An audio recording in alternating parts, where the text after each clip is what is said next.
وبركاته. الحمد لله نحمده ونستعينه ونستغفره ونعوذ بالله من شرور أنفسنا ومن سيئات أعمالنا من يهده الله فلا مضل له ومن يضلل فلا هادي له أشهد أن لا إله إلا الله وحده لا شريك له وأشهد أن محمدا عبده ورسوله اللهم صل وسلم على محمد وعلى آله وصحبه أجمعين يا أيها الذين آمنوا اتقوا الله حق تقاته ولا تموتن إلا وأنتم مسلمون يا أيها الناس اتقوا ربكم الذي خلقكم من نفس واحدة وخلق منها زوجها وبث منهما رجالا كثيرا ونساء واتقوا الله الذي تساءلون به والأرحام إن الله كان عليكم رقيبا يا أيها الذين آمنوا اتقوا الله وقولوا قولا سديدا يصلح لكم أعمالكم ويغفر لكم ذنوبكم ومن يطع الله ورسوله فقد فاز فوزا عظيما فإن أصدق الحديث كتاب الله وخير الهدي هدي محمد صلى الله عليه وسلم وشر الأمور محدثاتها وإن كل محدثة بدعة وكل بدعة ضلالة أما بعد. Muslimin dan muslimat yang dirahmati oleh Allah Subhanahu wa taala sekalian. Alhamdulillah, pada hari ini kita dapat bersama-sama berhimpun di dalam talian ini untuk kita sambung perbincangan kita berkaitan dengan kitab yang ditulis oleh Dr. Umar Sulaiman Al-Ashqar yang bertajuk 40 hadis kisah sahih ghaib dan ajaib, diambil daripada hadis-hadis Nabi sallallahu alaihi wasallam yang sahih. Dan kita alhamdulillah Allah Taala rezekikan untuk berada di bulan Ramadan.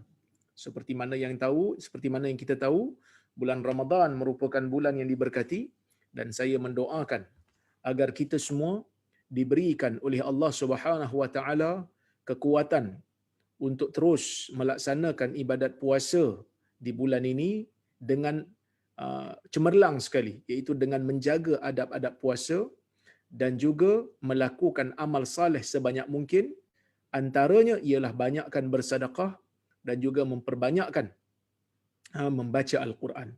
Tuan-tuan dan puan-puan rahmati Allah Subhanahu wa taala sekalian, kita insya-Allah pada hari ini kita akan membaca hadis yang ke-23 daripada kitab ini, iaitu tajuknya sesungguhnya dia berada dalam syurga Firdaus yang lebih tinggi.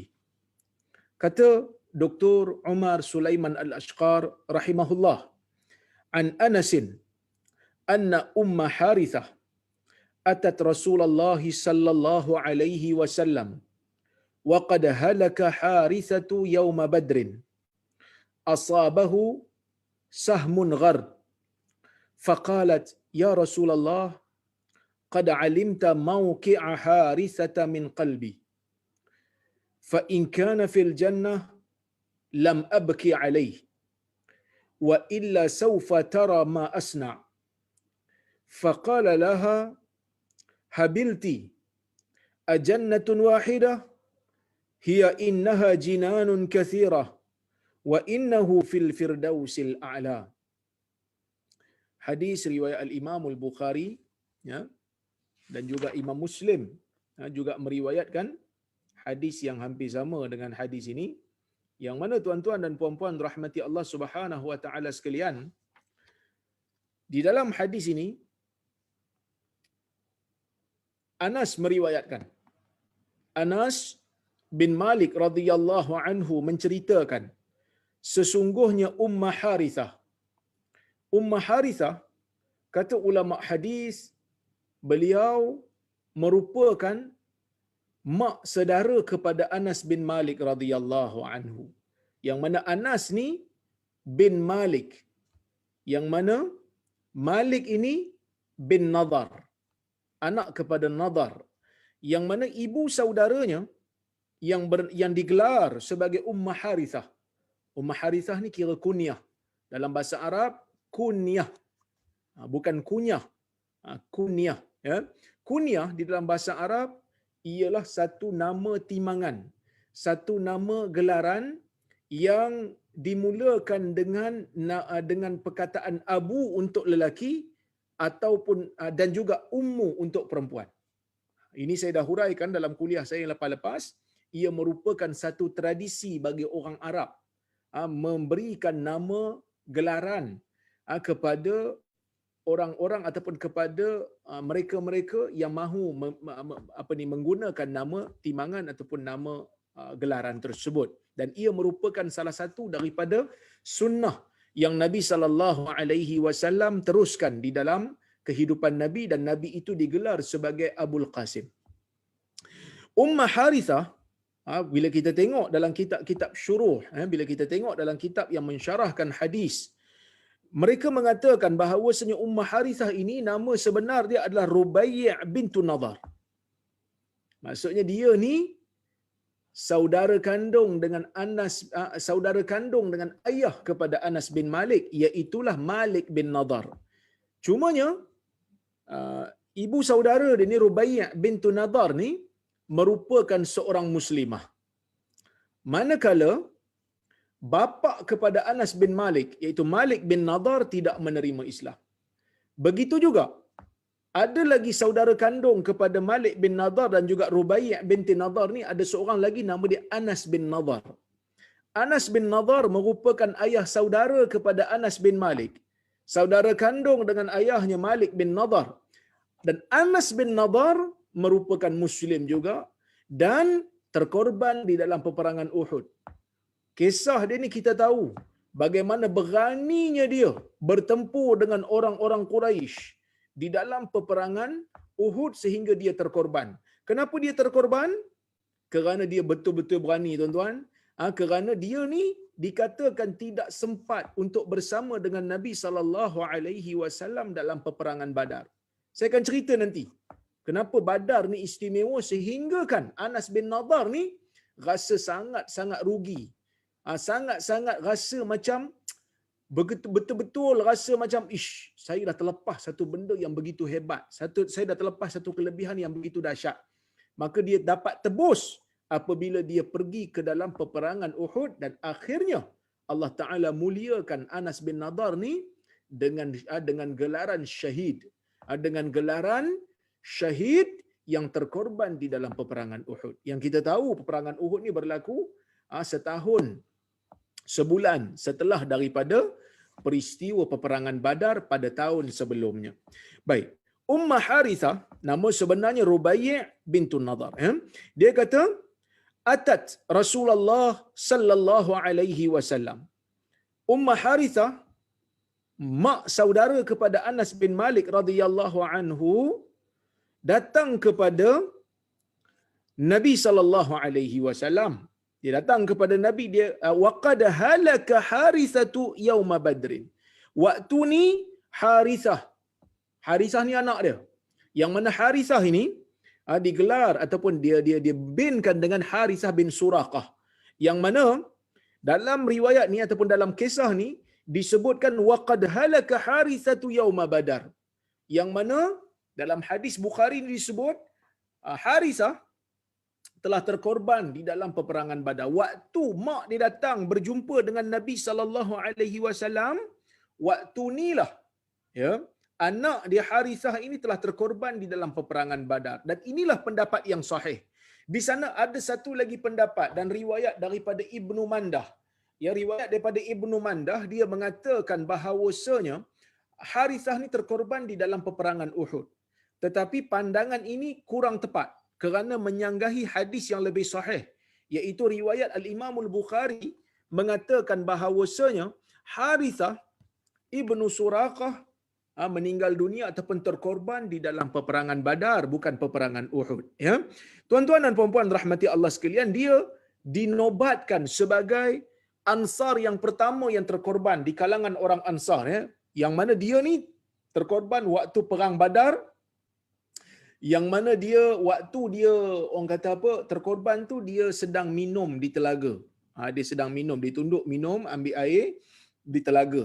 Dikatakan begitu. Asabahu sahmun gharb. Dalam hadis ni disebut dia telah terkena dengan satu panah yang tidak tahu datang daripada mana.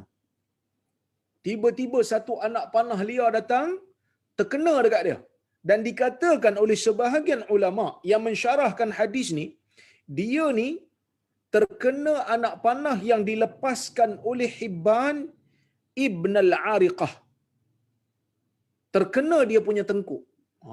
Dia punya tengkuk waktu dia sedang minum daripada air telaga. Jadi tuan-tuan, dia pun terkorban dan dia mati syahid. Faqalat, mak dia bila dia mati syahid, mak dia kata apa? Mak dia datang jumpa Nabi. Mak dia kata, ya Rasulullah, wahai Rasulullah, qad alimta mawqi'a Harithah min qalbi. Sesungguhnya kamu tahu tentang kedudukan Harithah di dalam jiwaku. Maksudnya dia nak kata, Harithah ni aku sayang. Harithah ni ada tempat yang istimewa dalam jiwaku. Dan engkau tahu wahai Rasulullah betapa aku sayang kepada Harithah ni. Itu kata mak dia. Fa in kana fil jannah lam abki alaih. Dia kata kepada Nabi macam tu. Dia kata, kalaulah Harithah ni berada dalam syurga, lam abki alaih. Aku tidak akan menangisi pemergian dia.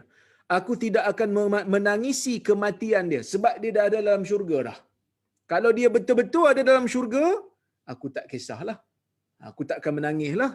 Kerana dia tak ada dalam dunia ni bukan bermakna dia binasa terus. Tetapi dia binasa di dalam dunia untuk pergi ke kehidupan abadi yang lebih kekal. Maksudnya dia hanya tak ada dalam dunia, tetapi di akhirat dia akan masuk ke daerah yang lebih dahsyat nikmatnya berbanding daripada dia berada dalam dunia. Maka sebab tu dia kata jika dia berada dalam syurga, maka aku tidak akan menangisi pemergian dia. Wa illa saufa tara ma asna. Jika tidak, jika dia tak ada dalam syurga, jika dia tidak diberikan dengan syurga, engkau akan lihat apa yang aku akan lakukan. Dalam riwayat yang lain disebutkan ishtahadtu fil buka. Maksudnya aku akan bersungguh dalam menangis. Dalam riwayat yang lain disebut, kalaulah kata Harithah ni bukan tempat dalam syurga tuan-tuan, dia kata pada Nabi, kalau Harithah ni bukan tempat di dalam syurga, maka aku akan bersungguh menangislah. Sebab apa aku menangis? Dahlah dalam dunia aku hilang dia. Tiba-tiba dekat akhirat dia tak dapat pula syurga. Maka aku akan bersungguh menangis. Walaupun ada riwayat sebahagian yang mengatakan ijtahadtu fid du'a, aku akan bersungguh berdoa. Tetapi kalau tuan-tuan tengok dalam kitab Tuhfatul Ahwazi karya Syekh Al-Mubarakfuri, dia mengatakan bahawasanya lafaz yang sebenar, Ummah Harithah kata memang dia nak menangis bersungguh. Ummah Harithah kata memang dia bersungguh nak menangis. Manakala lafaz yang mengatakan ijtahadtu fid du'a, aku nak bersungguh dalam doa, itu lafaz yang tidak tepat. Kerana kalau kita tengok dalam riwayat ni pun, dia sendiri kata kat Nabi dia tak menangis kalau Harithah ni memang berada dalam syurga. Tetapi tuan-tuan dan puan-puan rahmati Allah sekalian, kalaulah kata Harithah tak ada dalam syurga, kau tengoklah apa kau buat. Maksudnya dia akan menangis lah. Sebab dia kata kalau dalam syurga aku tak menangis. Takkanlah maksud bila dalam syurga aku tak menangis, kata bila tak masuk ke dalam syurga aku nak berdoa banyak-banyak. Jadi dari sudut makna tu macam tak berkena lah. Jadi sebab itu berdasarkan kepada riwayat perawi-perawi yang ramai dan perawi-perawi yang kuat mengatakan memang dia nak menangis lah. Dia nak menangis sungguh kalaulah kata anak dia ni tak dapat masuk ke dalam syurga. Kenapa tuan-tuan kena menangis? Kenapa dia nak menangis sungguh? Kerana anak dia dah tak ada dalam dunia. Dah dibunuh dalam dunia. Dia sayang anak dia. Tiba-tiba pergi negeri akhirat tak dapat pula syurga. Bila tak dapat syurga maksudnya masuk dalam neraka lah.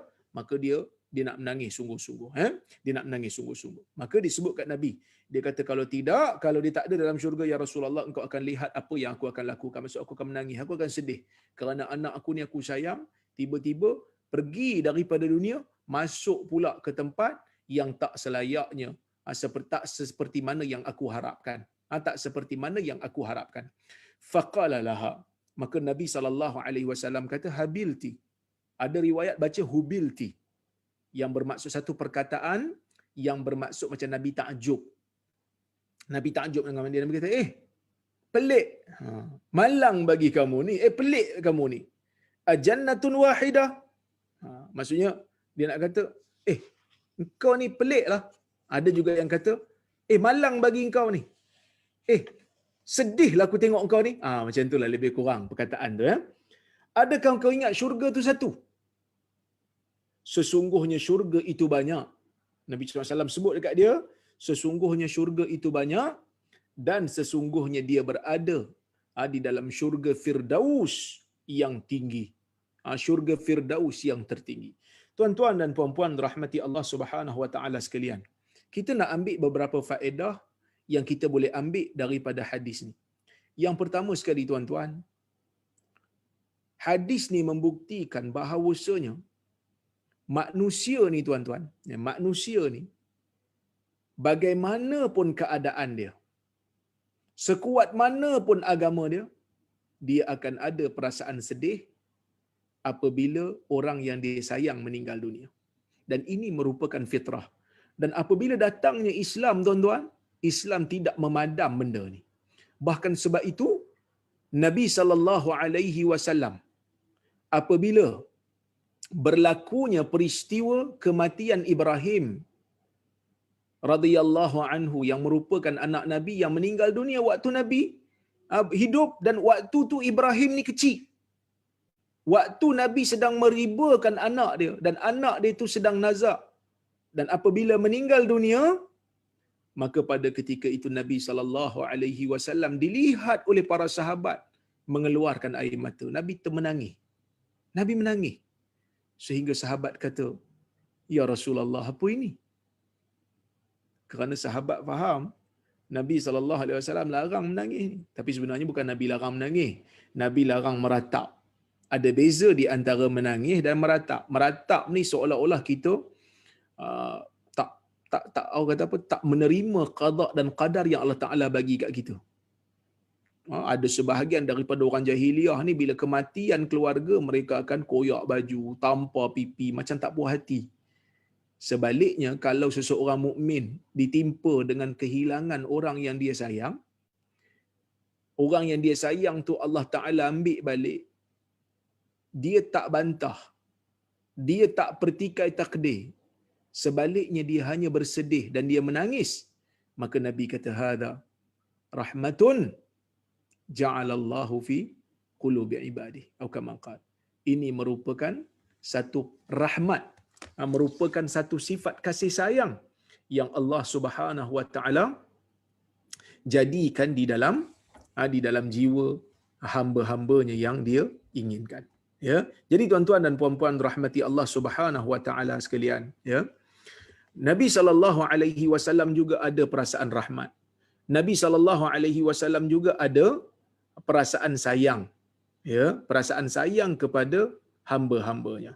Jadi tuan-tuan dan puan-puan rahmati Allah sekalian, ini tidak bercanggah dengan apa yang dikehendaki oleh Islam. Sayang kepada anak, sayang kepada orang isteri umpamanya, sayang kepada mak ayah, ini merupakan fitrah yang memang ada dalam jiwa setiap hamba. Sebab itu Nabi sendiri sedih dengan pemergian anaknya, sehingga Nabi kata, apa yang Nabi keluarkan air mata tu, rahmah ja'alahallahu fi qulubi ibadih. Allah Ta'ala jadikan sifat kasih sayang tu berada pada jiwa setiap hamba. Tapi jangan sampai kepada tahap mempertikaikan takdir. Itu saja. Sabar, keluarkan air mata, no problem. Jadi sebab itu Ummah Harithah ni, dia sayang ke anak dia. Dia orang saleh, dia sayang ke anak dia. Kan? Kalau anak dia tak dapat masuk syurga, dia akan menangis. Maka Nabi SAW bagi tahu bahawasanya anak dia tu berada di dalam syurga. Baik, itu yang pertama. Yang kedua tuan-tuan dan puan-puan rahmati Allah sekalian, bila Ummah Harithah datang berjumpa dengan Nabi SAW, dia tanya dekat Nabi SAW, anak dia ni dalam syurga ke tidak? Ini membuktikan kepada kita tuan-tuan dan puan-puan, bukan semua orang yang pergi berjihad, bukan semua orang yang mati di medan akan menerima syurga daripada Allah. Tak semua. Habis itu macam mana nak tentukan? Wallahu a'lam. Kalau ada panduan wahyu, kita tahu. Macam ni kita tahu. Macam Hamzah kita tahu dalam syurga. Hanzalah tahu dalam syurga. Mus'ab tahu dalam syurga. Kenapa? Kerana ada hadis Nabi SAW menyebutkan bahawasanya mereka ini memang betul-betul syuhada. Nabi pastikan mereka ini betul-betul merupakan golongan yang syahid. Tetapi selain daripada orang yang ada disebutkan dalil di dalamnya, kita tak boleh pastikan ia terpulang kepada Allah. Sebab itu para ulama kata syahid ni ada syahid dunia akhirat dan ada syahid dunia. Apa maksud syahid dunia akhirat? Di dunia, orang perlakukan dia seperti syahid. Apa dia? Tak mandikan jenazah dia, tak salatkan jenazah dia, tanam begitu saja dengan darah dan pakaian dia perang. Tanam begitu saja. Sampai akhirat dia juga digelar syahid. Dia akan diberikan oleh Allah dengan kurnia yang sangat banyak. Manakala ya, golongan yang digelar sebagai syahid dunia, dalam dunia dia diperlakukan sebagai syahid, pergi perang, lawan orang kufar, lawan orang kafir. Dalam dunia dia mati di medan, diperlakukan seperti orang syahid. Tetapi tuan-tuan dan puan-puan rahmati Allah Subhanahu wa taala sekalian, apabila di akhirat Allah Taala tengok dia tak ikhlas berjuang untuk Allah, dia berjihad bukan kerana Allah, dia berjihad untuk mendapatkan habuan dunia, dia berjihad untuk dikatakan sebagai dia orang yang berani, dia berjihad untuk dikatakan dia ni seorang yang membela bangsa dia ataupun membela kumpulan dia, membela puak dia, maka dia tak dinamakan sebagai orang yang berjihad untuk meninggikan kalimah Allah. Sebab itu mak dia datang dan tanya kepada Nabi. Sebab ada di kalangan sahabat yang memang terkorban di dalam peperangan. Kan? Jadi kenapa nak tanya lagi? Kerana sahabat ni bukan maksum. Kita tak tahu apa yang ada dalam jiwa dia. Ada tak di kalangan orang yang bersama Nabi SAW yang mencuri harta rampasan perang sehingga bila dia mati Nabi kata dia berada dalam neraka? Ada di kalangan sahabat. Kan? Nak kata ada di kalangan mereka ni yang tidak orang kata apa, di kalangan mereka ni semua sekali tak masuk kita sekali, manusia kan, manusia. Oleh kerana itu Nabi SAW sebut kepada sahabat yang memuji-muji ada seorang yang mencuri harta rampasan perang sehingga Nabi kata dia masuk dalam neraka kerana dia mencuri harta rampasan perang sebelum ia dibahagikan. Jadi tuan-tuan dan puan-puan rahmati Allah sekalian, ini benda yang kita kena jaga. Bab jiwa ni, sehingga kata Sufyan Ats-Tsauri, benda yang paling susah untuk kita jaga ialah jiwa, niat. Kerana apa? Kerana bila aku tolak riak pada satu benda, dia datang dalam warna yang berbeza. Susah nak jaga tuan-tuan. Kadang-kadang lebih baik jadi orang yang tak dikenali. Itu lebih baik. Kerana apa? Kerana orang yang tak dikenali ni tak ada apa. Orang tak kenal dia, maka nak berlaku riak susah. Tapi bila dah dikenali, dah jadi glamour, dah jadi masyhur, duduk pula depan kamera, kadang-kadang jiwa ni susah betul kita nak jaga. Kadang-kadang jiwa ni susah betul kita nak jadikan ia ikhlas. Moga-moga Allah Subhanahu wa taala jadikan kita manusia-manusia yang sentiasa ikhlas untuk memperjuangkan agamanya. Tuan-tuan dan puan-puan rahmati Allah Subhanahu wa taala sekalian, kemudian faedah yang kita boleh ambil daripada hadis ni ialah tentang kelebihan orang yang terlibat di dalam peperangan Badar. Kita semua tahu tuan-tuan dan puan-puan rahmati Allah sekalian, orang yang terlibat dalam peperangan Badar ini merupakan manusia yang istimewa. Istimewa manusia ni. Siapa yang terlibat dalam perang Badar kira dapat special punya kedudukan yang tak sama macam orang lain. Kerana apa tuan-tuan? Kerana di dalam hadis kalau kita tengok bahawasanya orang yang pergi peperangan Badar ini mereka yang betul-betul dah teruji keimanannya. Kita semua tahu perang Badar ni Allah Taala bukan perang Badar ni Nabi SAW bukan merancang untuk berperang pun pada asal. Nabi SAW dengar berita bahawasanya orang ya, yang membawa kekayaan daripada Mekah pergi ke Syam, pergi berniaga, iaitulah Abu Sufyan. Masa tu Abu Sufyan belum Islam lagi. Abu Sufyan ni masuk Islam ketika pembukaan kota Mekah. Waktu ni dia belum, dia musuh Nabi waktu ni. Bila dia bawa kekayaan, dia berniaga dekat Syam, dia balik tu bawa keuntungan. Bila dia balik bawa keuntungan, Nabi SAW mendengar berita yang Abu Sufyan ni akan lalu di kawasan yang berhampiran dengan Madinah. Kerana Mekah berada di selatan, Madinah berada di tengah-tengah, kemudian Syam berada di utara. Jadi orang Mekah yang nak pergi ke Syam, dia akan lalu kawasan yang berhampiran dengan Madinah. Nabi SAW dapat tahu pada masa itu. Sehinggalah Nabi memberikan cadangan kepada orang-orang Islam yang ada pada ketika itu, siapa nak keluar untuk kita buat serangan terhadap rombongan Abu Sufyan. Maksudnya dia orang keluar ni bukan kerana keluar tu nak berperang dengan tentera, tak. Nak pergi ambush satu rombongan yang bukan rombongan tentera. So dia orang ni pun bawa kelengkapan ala kadar je lah. Kan dia orang bawa kelengkapan ala kadar, sekadar nak pergi ambush je.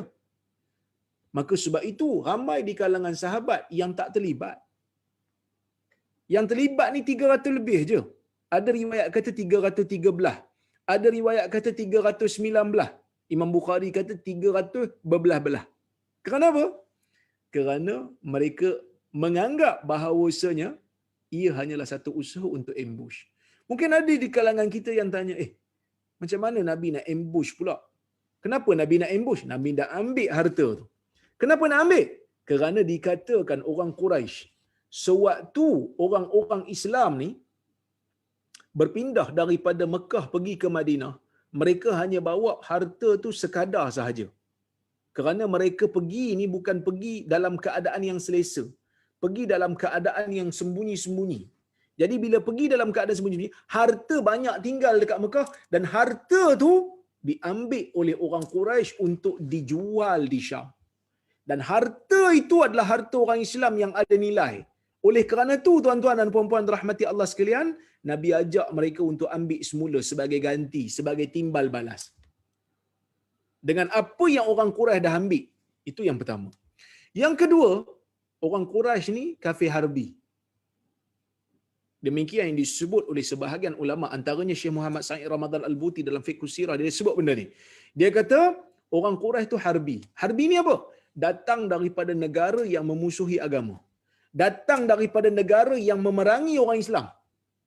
Jadi bila dia ni datang daripada negara yang memusuhi orang Islam, maka harta yang datang daripada mereka tidak ada penghormatan lagi. Boleh diambil bila-bila. Kenapa? Kerana perang dengan mereka pun boleh, takkan harta tak boleh ambil.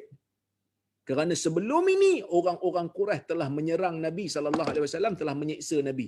Bahkan, mereka memang nak bunuh Nabi SAW. Tapi Allah Ta'ala pelihara Nabinya. Okey. Jadi bila Nabi keluar, tuan-tuan, bersama dengan para sahabat, Abu Sufyan dapat tahu yang Nabi ni nak pergi serang dia. Jadi Abu Sufyan pun tukar jalan, melalui jalan yang lain, ambil jalan pantai. Nabi tak berjaya bertemu dengan Abu Sufyan dan Abu Sufyan berjaya menyelamatkan harta rampasan perang. Waktu Abu Sufyan tengah takut tu, takut-takut diserang, Abu Sufyan pergi hantar seorang pemuda yang namanya Damdam bin Amr Al-Ghifari untuk panggil orang-orang Quraisy ni keluar berperang supaya menghalang orang Islam ni daripada merampas harta kekayaan yang dibawa oleh Abu Sufyan. Kerana golongan Quraisy ni betul-betul jaga reputasi lah. Mereka tak nak mereka ni diambush oleh satu puak yang dihalau daripada Mekah. Bahkan orang Madinah pada zaman dulu dipandang sedikit rendah berbanding orang-orang Arab yang lain. Kerana bumi Madinah tu sendiri, Yathrib tu sendiri adalah satu bumi yang masa dulu penyakit. Orang tak apa nak singgah sangat. Ya? Jadi tuan-tuan dan puan-puan rahmati Allah sekalian, bila Abu Sufyan keluar, tukar jalan, hantar wakil untuk keluar orang Quraisy dengar je yang Nabi, yang Muhammad dan sahabat dia nak pergi ambush rombongan tu, maka mereka pun tak tunggu lama, mereka kumpulkan 1000 orang Orang Islam pada masa itu 300 lebih je. Mereka kumpulkan 1,000 orang dengan lengkap bersenjata. Siap bawa lagi penari-penari dan penyanyi-penyanyi. Siap bawa bekalan-bekalan yang hebat. Siap bawa gendang-gendang. Siap bawa arak. Sehingga kan mereka sampai untuk berperang, dan pada masa itu Nabi tak tahu. Nabi tahu ni bila Nabi sampai di satu tempat yang namanya Rawha. Bila Nabi sampai tuan-tuan kat situ, barulah Nabi tahu yang orang Quraisy dah keluar nak perang dengan dia. Maka Nabi bawa kelengkapan yang simple. Sahabat lain bawa kelengkapan yang simple. Tetapi tuan-tuan, akhirnya dengan keimanan mereka, mereka sanggup. Dahlah kelengkapan simple. Dahlah kelengkapan sangat minima. Dari sudut senjata, makanan dan seumpamanya. Bertemu pula dengan 1,000 orang yang lengkap bersenjata. 3 orang kena hadap, seorang kena hadap 3 orang. Oleh kerana itu tuan-tuan, saya merasakan ini adalah satu manifestasi, satu lambang keimanan yang ditunjukkan oleh para sahabat Nabi SAW. InsyaAllah ada kesempatan saya akan cerita tentang Perang Badar ni lebih terperinci nanti, insyaAllah bila sampai ketikanya nanti. Jadi ada kesempatan saya cerita. Sebenarnya setahun lepas pun saya cerita dah berkenaan dengan Perang Badar ni. Tetapi tak ada masalah. Kita boleh dengar cerita Isra' dan Mi'raj setiap tahun. Maka tidak ada masalah untuk kita ulang ingat. Kita ulang kaji tentang peristiwa peperangan Badar yang menjadikan mereka ini sangat-sangat mulia di sisi Allah Subhanahu Wa Taala. Sebab itu Nabi sallallahu alaihi wasallam pernah sebut.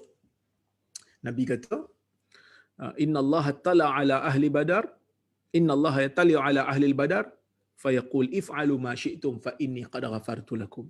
Sesungguhnya Allah melihat orang-orang Badar dan mengatakan, buatlah apa yang kamu mahu, sesungguhnya aku telah mengampunkan kamu.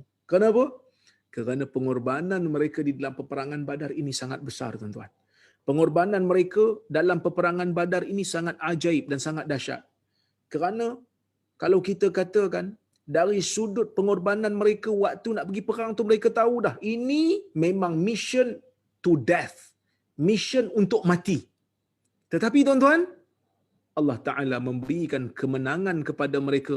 Walaupun kalau ikut percaturan, kalau ikut perhitungan di atas kertas, memang mereka akan mati.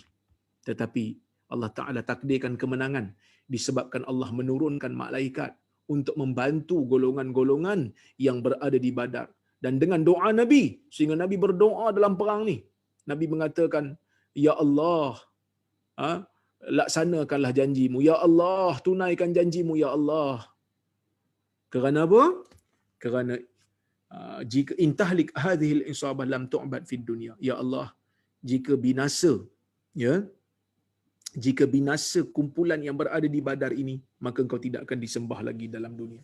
Maka tuan-tuan, ini merupakan kelebihan perang Badar. Kemudian tuan-tuan, hadis ni juga kata Syekh Umar Sulaiman Al-Ashqar menunjukkan tentang kedudukan tinggi yang dicapai oleh Harithah bin Suraqah dengan gugurnya sebagai syahid dalam peperangan Badar. Dia digelar sebagai Amin Syuhada'i Badr, orang yang terkorban dalam perang Badar. Bukan hanya orang yang terkorban dia dapat fadilat, bukan hanya orang hidup dia dapat fadilat, tetapi orang yang terkorban syahid dalam peperangan Badar lagilah dapat. Sehingga Nabi menyebutkan dia ini merupakan orang yang akan berada di dalam syurga Firdaus yang tertinggi.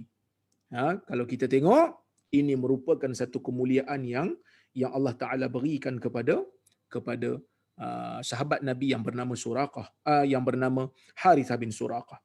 Dan yang ketiga, bila Nabi SAW kata innaha jinan kathirah, sesungguhnya ia syurga yang pelbagai.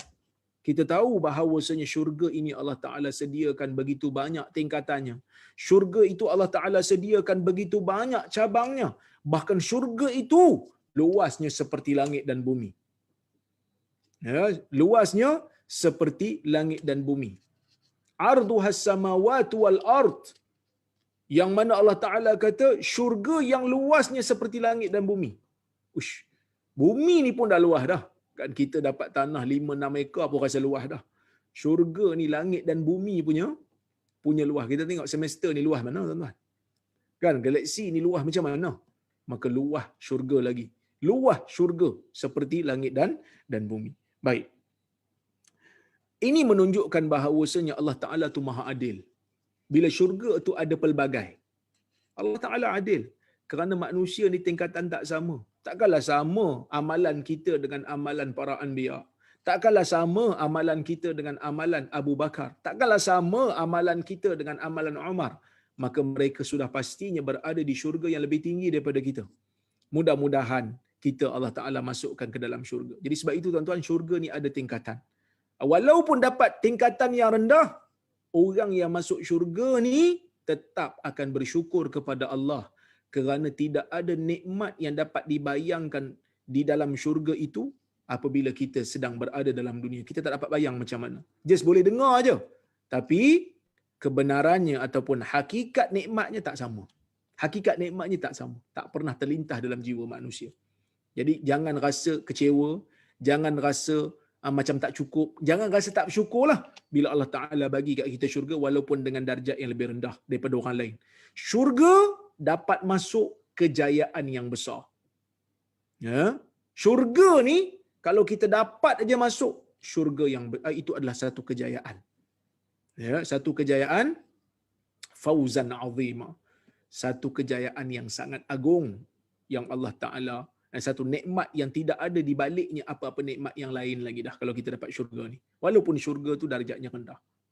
Tidak sama dengan nikmat yang kita dapat dalam dunia ni. Wallahu a'lam. Kemudian tuan-tuan, ya.